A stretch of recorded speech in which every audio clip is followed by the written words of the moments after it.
Arlington, Texas, in the mid-1990s, was a suburban city where life moved at a predictable pace. Nestled between the bustling metropolises of Dallas and Fort Worth, Arlington was known for its tree-lined neighborhoods, friendly neighbors, and a sense of safety that many took for granted. With its thriving schools, family-friendly parks, and proximity to attractions like the Texas Rangers Stadium, it seemed like the ideal place to settle down and raise a family. But beneath this serene surface, a darkness was brewing.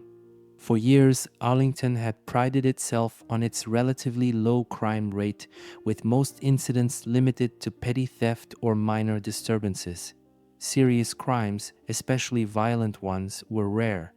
The idea that a serial killer might be lurking among them was unfathomable. That illusion of security was shattered on the evening of October 21, 1996. Christine Vu, a 26-year-old elementary school teacher, was found dead in her apartment in the quiet Arlington neighborhood of Fox Run Apartments. The nature of her death was so brutal, so chilling, that it sent shockwaves through the community. The sheer violence of the crime felt out of place in this suburban haven. Suddenly, residents were locking their doors and looking over their shoulders.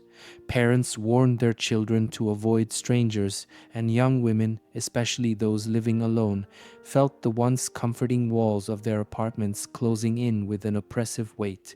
A wave of unease washed over Arlington as the tragedy marked the beginning of one of the city's most harrowing chapters, a chapter that would leave its residents questioning just how safe they truly were. It wasn't just a murder, it was the beginning of a nightmare that no one in Arlington could have anticipated. On an otherwise uneventful October evening in the year 1996, Christine Vu, a young and dedicated elementary school teacher, failed to show up for work. Her absence was immediately alarming. Christine was known for her punctuality and professionalism. When she missed her usual morning routine and didn't respond to calls, her colleagues grew increasingly concerned. Unable to shake the feeling that something was terribly wrong, one of Christine's friends decided to alert the authorities. Arlington police officers arrived at her apartment in the Fox Run complex later that evening. When no one answered their knocks, they forced their way inside. What awaited them inside was a scene that would haunt even the most seasoned investigators. Christine's lifeless body was discovered in her bathroom, lying in the bathtub. She was partially submerged in water, and it was immediately clear to investigators that her death was no accident. Christine had been brutally assaulted and strangled. The room was eerily quiet, with no obvious signs of a struggle or forced entry, heightening the sense of unease. Detectives meticulously documented the scene, noting every detail: the positioning of Christine's body, the state of her apartment, and the absence of any items suggesting robbery. The lack of a clear entry point for the perpetrator raised chilling possibilities. Had Christine known her killer? Or was this the work of someone who had planned their attack so carefully that they left no trace of their intrusion?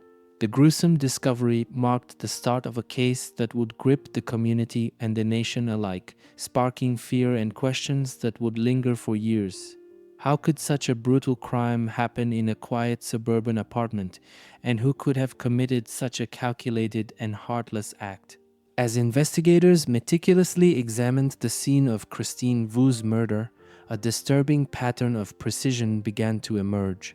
Unlike many violent crimes, this one showed no signs of chaos or hasty execution. The apartment was unnervingly tidy, with no furniture overturned and no visible signs of a struggle. The most unsettling discovery was the lack of forced entry. The door had not been broken, the locks were intact, and the windows remained securely shut. This led detectives to two chilling possibilities. Either Christine had known her killer and willingly let them into her home, or the perpetrator had an alarming ability to gain entry undetected, perhaps by posing as a trusted figure or manipulating her into opening the door. Adding to the investigators' unease was the calculated nature of the crime. The attacker had sexually assaulted Christine before strangling her, and her body was left in the bathtub, partially submerged in water. It was as though the killer had carefully staged the scene, creating a grotesque tableau meant to erase traces of their presence. Even more puzzling was the absence of any valuable items missing from the apartment. This wasn't a robbery gone wrong or a random act of violence. It was personal, deliberate, and terrifyingly methodical. The lack of physical evidence, no fingerprints, no obvious signs of struggle suggested that this was not the killer's first time. Investigators began to fear that they were dealing with someone experienced, someone who had taken extreme precautions to avoid detection. The precision of the crime and the eerie lack of answers cast a shadow over the investigation. It was clear to detectives that whoever had committed this atrocity was no ordinary criminal. This was someone who knew how to kill and disappear without a trace. Christine Vu's brutal murder sent shockwaves through Arlington, a city unaccustomed to such heinous crimes. Local news outlets covered the tragedy extensively, and the community was left reeling. Neighbors in Christine's apartment complex expressed disbelief, describing her as a kind, hardworking teacher who had no known enemies. The idea that such a violent act could occur in their quiet suburb was unthinkable. Initially, law enforcement treated the case as an isolated act of violence. While the calculated nature of the crime raised alarms, there was little evidence to suggest a serial offender was at work. Detectives pursued every lead with urgency, interviewing friends, family, and acquaintances to uncover anyone who might have had a motive. Despite the intensity of the investigation, the case quickly reached a frustrating standstill. The lack of forced entry and physical evidence stumped detectives. While DNA evidence was collected from the scene, the technology to process it was still in its early stages. Without a suspect to match it to, the evidence was like a key with no lock. Meanwhile, fear simmered beneath the surface of daily life in Arlington. Young women, especially those living alone, became more vigilant. Apartment complexes tightened security, and sales of deadbolts and pepper spray spiked. Yet, as days turned into weeks, the lack of new developments led many to believe that Christine's murder, though horrifying, was an isolated tragedy. Slowly, life in Arlington returned to a semblance of normalcy. The story faded from headlines, and the community clung to the hope that the killer had moved on or had been scared off by the attention. But for those closest to Christine and the investigators who couldn't let go of the case, the silence was anything but comforting. It felt like the calm before an even darker storm. 2 months after the brutal murder of Christine Vu, Arlington's fragile sense of security was shattered again. Wendie Prescott, a young and vibrant woman in her mid-20s, was found dead in her apartment under circumstances that were eerily reminiscent of Christine's case. It was December, the time of year when holiday lights adorned homes and a sense of warmth and togetherness filled the air. But for Wendy's family, friends, and neighbors, the season of joy turned into a living nightmare. When Wendie failed to answer calls or show up for work, concerned loved ones alerted the authorities. Police entered Wendie's apartment, bracing themselves for the worst. What they found was a horrifying scene that mirrored the crime committed just weeks earlier. Wendie's lifeless body lay in her bathtub, partially submerged, just like Christine. She too had been sexually assaulted and strangled. The similarities between the cases were impossible to ignore. Both victims were young, independent women living alone in Arlington. Both were attacked in their own homes with no signs of forced entry. Both were left in their bathtubs, the water lending a chilling, staged quality to the scenes. The realization hit investigators hard. This was no isolated act of violence. Arlington had a serial killer in its midst. The methodical and calculated nature of the crimes suggested that the killer was escalating, growing bolder with each attack. News of Wendie's murder sent shockwaves through the city. If Christine's murder had sparked fear, Wendy's death ignited full-blown panic. Women who had felt reassured that Christine's case might have been a one-time tragedy were now gripped by terror. A pattern had emerged, and no one could predict where the killer might strike next. For the investigators, the stakes had never been higher. They weren't just dealing with a murderer, they were facing a predator who seemed to know how to avoid leaving any trace of their presence. The race to stop the killer before they struck again had begun. By the time Wendie Prescott's murder made headlines, it was clear to both law enforcement and the public that these crimes were connected. The striking similarities in the methods, the chilling precision, and the horrifying choice of staging the victims in their bathtubs left no room for doubt. The media quickly coined a name for the perpetrator that would become synonymous with fear in Arlington: the Bathtub Killer. The name alone carried a sinister weight, conjuring images of vulnerability and violation in a place that should be a sanctuary. Local news channels ran constant updates, warning residents to remain vigilant. Women living alone were particularly terrified. The bathtubs in their own homes, once mundane fixtures, now seemed like sinister reminders of what could happen. The murders dominated conversations in Arlington. Friends called each other to check in, and parents implored their daughters to take extra precautions. Apartment complexes tightened security, offering advice to tenants on how to stay safe. Yet, despite the heightened awareness, the killer's precise methods and ability to avoid detection left everyone on edge. The Bathtub Killer wasn't just taking lives, they were dismantling the sense of safety that defined life in Arlington.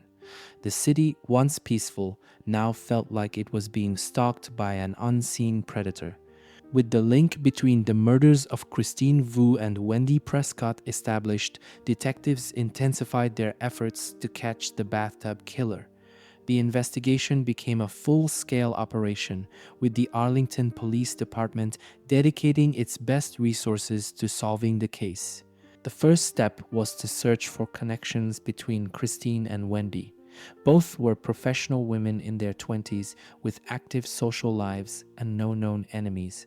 They lived in different apartment complexes but were within the same general area of Arlington. Detectives pored over their work histories, social circles, and daily routines, hoping to uncover any overlap. Despite their meticulous efforts, nothing concrete emerged. The women didn't frequent the same places, share acquaintances, or have any other apparent links that could explain why they had been targeted. The absence of forced entry in both cases was another confounding factor. It suggested that the killer either had a way to gain the victim's trust or possessed an alarming ability to manipulate or deceive them into letting him in. Detectives began canvassing the victims' neighborhoods, asking neighbors if they had seen anything unusual on the nights of the murders. But the responses were frustratingly consistent. No one had noticed anything out of the ordinary. The killer seemed to move like a ghost, leaving no witnesses and almost no physical evidence behind. With each passing day, the pressure mounted. Detectives knew they were racing against time. If the Bathtub Killer wasn't caught soon, it was only a matter of time before they struck again. Yet, with no clear leads, they were left grasping at straws, wondering if the answer was hidden somewhere they had overlooked, or if this predator was simply one step ahead. Despite the Bathtub Killer's meticulous methods, investigators managed to recover one vital piece of evidence from both crime scenes: DNA. Forensic scientists carefully collected samples left behind by the killer, preserving them for analysis. At the time, DNA testing was still a developing field. While it had proven to be a groundbreaking tool in criminal investigations, its capabilities in the mid-90s were limited compared to today. The collected DNA samples were run through the databases available at the time, but no matches were found. It was a disheartening blow for investigators who had hoped the evidence would quickly lead to a suspect. Still, they remained optimistic. Advances in DNA technology were on the horizon, and they knew this clue could one day unlock the identity of the bathtub killer. For now, the DNA was safely stored, a silent witness to the crimes, waiting for the day when science and circumstance would catch up to the killer. As news of the DNA clue circulated, the public's hope was tempered by the stark reality that no suspect had been identified. The killer's ability to evade capture and leave virtually no other evidence behind terrified the residents of Arlington.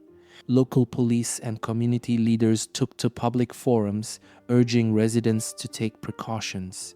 Women living alone were advised to double-check their locks, avoid opening the door for strangers, and always be aware of their surroundings. Self-defense classes saw an increase in attendance, and sales of security systems and personal alarms soared. Despite these efforts, the killer seemed to vanish without a trace. No similar crimes were reported in Arlington in the months following Wendie Prescott's murder, but the fear lingered.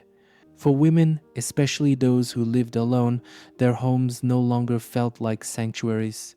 Every knock on the door, every shadow in the hallway became a source of anxiety. The bathtub killer had succeeded in more than just taking two lives. He had left an entire community living in fear of the unknown. Weeks turned into months, and the investigation into the bathtub killer began to lose momentum.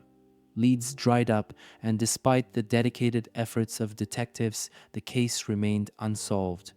Public interest, once fervent, waned as other news stories took precedence. By the late 1990s, the case was officially deemed cold. Forensic evidence, including the crucial DNA samples, was carefully catalogued and stored, a testament to the hope that one day the case could be reopened. For the families of Christine Vu and Wendie Prescott, the lack of answers was devastating. They lived with the knowledge that their daughter's killer was still out there, possibly walking free among them.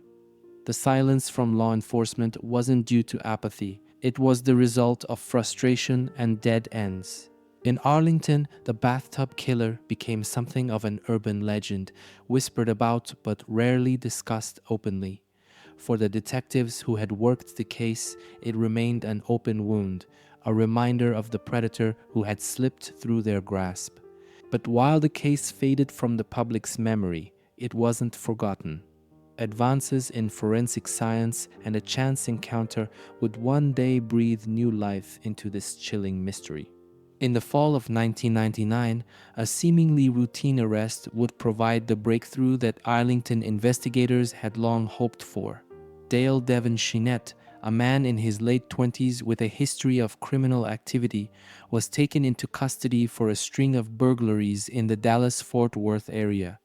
Known for his cunning and ability to evade capture, Scheanette had finally been caught during a botched burglary attempt. As part of standard procedure, Scheanette's DNA was collected and entered into the National Combined DNA Index System CODIS. At the time, CODIS was a relatively new tool, but its potential to link unsolved crimes to perpetrators through genetic evidence was revolutionizing investigations. The detectives handling Scheanette's burglary case had no idea that this routine DNA submission would connect him to a series of crimes far darker than theft. But within days, a match would change everything. The results from the DNA database were almost immediate and shocking. Devon Scheanette's DNA was a perfect match to the samples collected from the bathtub killer crime scenes 3 years earlier. It was an astonishing revelation that sent ripples through the Arlington Police Department.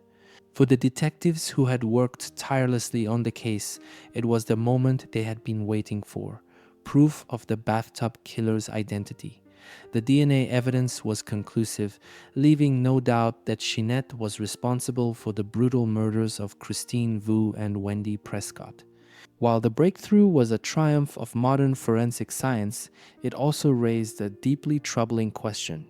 How many years had Devon Scheanette been walking free? From the time of Wendie Prescott's murder in 1996 to his arrest in 1999, what other crimes might he have committed? The revelation that a violent predator had remained at large for years struck fear into the community once again. Investigators now faced a critical challenge, building a case strong enough to bring Scheanette to justice for his heinous crimes. But even as they celebrated this significant breakthrough, they knew their work was far from over. They had to ensure that Scheanette would never again have the chance to strike. As investigators delved into the life of Devon Scheanette, a deeply unsettling picture began to emerge. Born and raised in Texas, Scheanette had a history of brushes with the law, primarily involving burglary and trespassing. While these crimes might have seemed minor at first glance, they hinted at a deeper, more dangerous pattern. Scheanette possessed an uncanny ability to blend into his surroundings, presenting himself as an unremarkable figure in the community. This ability to avoid drawing attention likely allowed him to operate undetected for years. Neighbors described him as polite and quiet, never suspecting the darkness that lurked beneath the surface. His criminal record also revealed a knack for meticulous planning. In his burglaries, Scheanette was known for leaving minimal evidence behind, a skill he tragically perfected in his escalation to violent crimes. Investigators realized that his history of breaking and entering might have been practice for far more sinister acts. What was perhaps most chilling was his apparent dual life. To the outside world, Scheanette was an ordinary man. To law enforcement, he was now a cold-blooded killer with a calculated and predatory nature, capable of striking with terrifying precision and vanishing without a trace. With Devon Scheanette in custody, detectives began the painstaking process of connecting him to the murders of Vu and Wendie Prescott. The DNA evidence was irrefutable and became the cornerstone of the case, but investigators wanted to leave no room for doubt. Scheanette's past crimes offered key insights. He had a history of targeting women, often breaking into their homes late at night. In several instances, he was caught lurking near apartment complexes, which eerily mirrored the circumstances of the Bathtub Killer's crimes. Detectives also discovered that Scheanette had lived within close proximity to both Christine and Wendie at the time of their murders. This geographic link strengthened their case, painting him as a predator who hunted in familiar territory. Piece by piece, the evidence fell into place. The DNA tied him to the crime scenes, his history of criminal behavior aligned with the Bathtub Killer's methods, and his proximity to the victims eliminated any notion of coincidence. Armed with these findings, prosecutors began to build a case against Scheanette, determined to ensure that justice would be served for the victims and their grieving families. For the first time in years, there was hope that the nightmare of the Bathtub Killer might finally come to an end. By 2002, the case against Devon Scheanette was ready to be presented in court. The trial for the murder of Christine Vu drew significant attention, with the courtroom packed with reporters, spectators, and grieving family members. For the families of Christine and Wendie, it was a long-awaited opportunity to confront the man accused of taking their loved ones' lives. Prosecutors laid out their case with meticulous precision. The DNA evidence which had linked Scheanette to the crime scenes was the centerpiece of their argument. Experts testified about the reliability of the genetic match, emphasizing that the odds of the DNA belonging to anyone else were astronomically low. The prosecution also detailed Scheanette's history of predatory behavior and his proximity to both crime scenes, painting a chilling portrait of a man who had methodically stalked and murdered his victims. The evidence was overwhelming, and the jury didn't take long to deliberate. In the end, Scheanette was found guilty of Christine Vu's murder. For her family and friends, the verdict brought a measure of closure, though it could never undo the pain of their loss. Scheanette was sentenced to death, marking the beginning of the end for the Bathtub Killer's reign of terror. Despite the mountain of evidence against him and his conviction for Christine Vu's murder, Devon Scheanette remained silent. He never confessed to the killings, maintaining a cold and defiant demeanor throughout his trial and subsequent imprisonment. This silence left haunting questions in its wake. What were his motives for targeting Christine and Wendie? Had he selected them randomly, or was there a twisted logic to his crimes? Perhaps most disturbingly, were there more victims who had not yet been discovered? Scheanette's refusal to admit guilt or provide answers frustrated investigators and devastated the victims' families who longed for closure. His silence preserved the enigma of the bathtub killer, leaving many to wonder what had driven him to commit such calculated and heinous acts. Even as he awaited his execution, the lack of a confession cast a long shadow over the case. For some, it was a reminder that the full truth of Scheanette's crimes might never be known, and that the horrors of the bathtub killer would continue to haunt Arlington for years to come. The sentencing of Devon Scheanette was a defining moment in the bathtub killer case. Following his conviction for the murder of Christine Vu, the court handed down the ultimate punishment, death. The sentence reflected the gravity of his crimes and the pain he had inflicted on the victims' families and the Arlington community. For the families of Christine Vu and Wendie Prescott, the verdict brought a sense of justice, albeit one tinged with profound sadness. While the legal system had delivered its harshest penalty, it could never undo the loss they had suffered.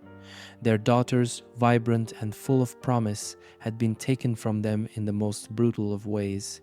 Outside the courtroom, the sentencing brought a measure of relief to a community that had lived in fear of the bathtub killer. Yet, for many, the emotional wounds inflicted by the case would take much longer to heal. The killer had been caught, tried, and sentenced, but the scars left behind by his heinous acts would linger. Justice in the form of Devon Scheanette's execution was not swift.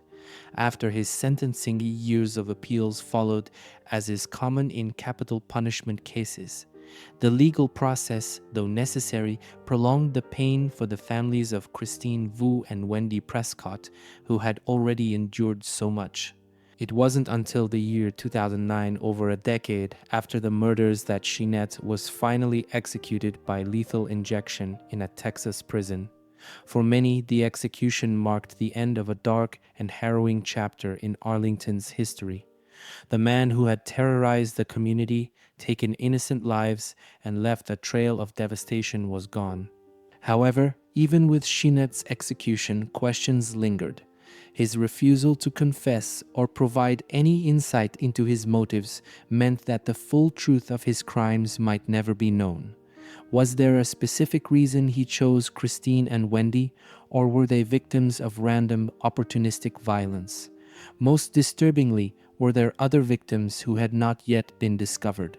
For Arlington, the execution closed the book on the bathtub killer, but the unanswered questions ensured that the case would forever remain a haunting memory, a reminder of the darkness that once infiltrated their community. The bathtub killer case stands as a stark reminder of the importance of persistence in law enforcement. Despite the initial lack of leads and the years of uncertainty, investigators never gave up.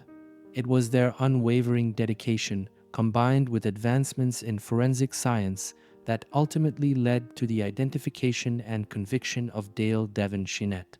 The case also highlights the transformative power of DNA technology. In the mid-90s, DNA analysis was still in its infancy, but its role in solving the murders of Christine Vu and Wendie Prescott was undeniable. Without the ability to match Scheanette's DNA to the crime scenes, he might never have been brought to justice. The case served as a catalyst for further investment in forensic science, ensuring that future crimes would not go unsolved due to technological limitations.